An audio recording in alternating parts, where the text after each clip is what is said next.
ఎక్కడైనా దసరా హాలిడేస్ ఉన్నాయి కదా, బయటికి వెళ్ళేసి ఎక్కడికైనా ఏమైనా తినాలని అంటే బయట చూస్తే 2 డేస్ నుంచి ఫుల్గా అయితే వర్షం పడుతుంది.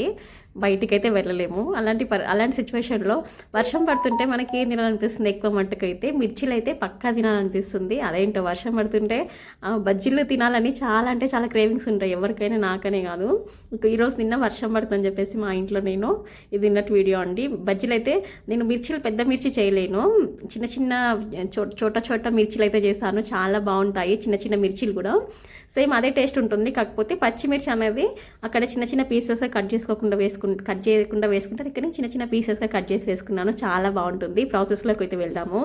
ఫస్ట్ అయితే ఇక్కడ నేను పావు కేజీ అయితే శనగపిండి అయితే తీసుకున్నాను. దాంట్లో కొద్దిగా రుచి సరిపడినంత సాల్టు, వాము, కొద్దిగా సోడా, కొంచెం అంతా సాల్ట్, రుచికి సరిపడినంత సాల్ట్ వేసుకోండి. తర్వాత కొన్ని పచ్చిమిర్చి అనేది చిన్న చిన్న కట్ చేసి వేసుకోండి. తర్వాత ఆనియన్స్ కూడా కట్ చేసి వేసుకొని మీకు తగినన్ని వాటర్ అయితే వేసుకొని మెత్తగా అయితే తడుపుకోవాలి. మరీ జారుగా అయితే తడుపుకోకండి. కొంచెం రౌండ్ మనము పునుగులు చేసుకుంటాం కదా, ఆ క్వాంటిటీ వచ్చే విధంగా కలుపుకోవాలి. చూడండి ఎంత ఈ విధంగా అయితే కలుపుకోవాలి. మరి లూజ్గా అయితే కన్సిస్టెన్సీ కలుపుకోవద్దు. తర్వాత ఆయిల్ అయితే పెట్టుకొని ఆయిల్ బాగా డీప్ ఫ్రై చేసుకోవాలి కదా. ఆయిల్ అయితే వేడి చేసుకున్న తర్వాత ఇక్కడ ఆయిల్ హీట్ ఎక్కిన తర్వాత ఇక్కడ చూడండి మనం పునుగులు ఏ విధంగా వేసుకుంటామో అదే విధంగా అయితే చిన్న చిన్న శనగపిండితో చిన్న చిన్న బజ్జీలు అయితే వేస్తున్నాను. కొద్దిగా బాండిలో పట్టినన్ని కొన్ని వేసి మొత్తం అయితే ఫ్రై చేసుకోవాలి.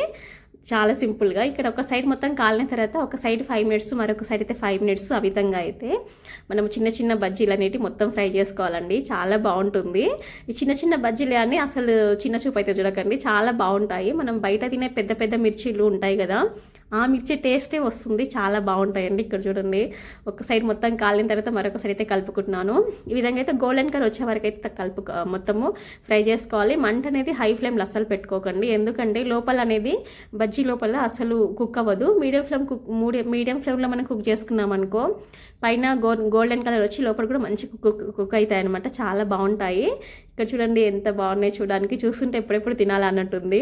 నిన్న వేడి వర్షం, బయట అయితే వర్షం పడుతుంది బాగా కదా, అందుకే ఇక్కడ వర్షంలో వేడి బజ్జీలు చేసుకొని తినాలనిపించింది, అందుకే చేసుకున్నామండి. మా చిన్న చోట బజ్జీలు ఎలా ఉన్నాయో తప్పకుండా అయితే కమెంట్ చేయండి. ఇంతకు మీరు ఈ విధంగా ఎప్పుడైనా చేసుకున్నారా? చిన్న బజ్జీలు అయితే తప్పకుండా అయితే కమెంట్ చేయండి.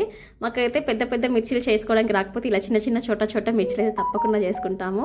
చాలా బాగా కుక్ అయ్యాయి. Thank you for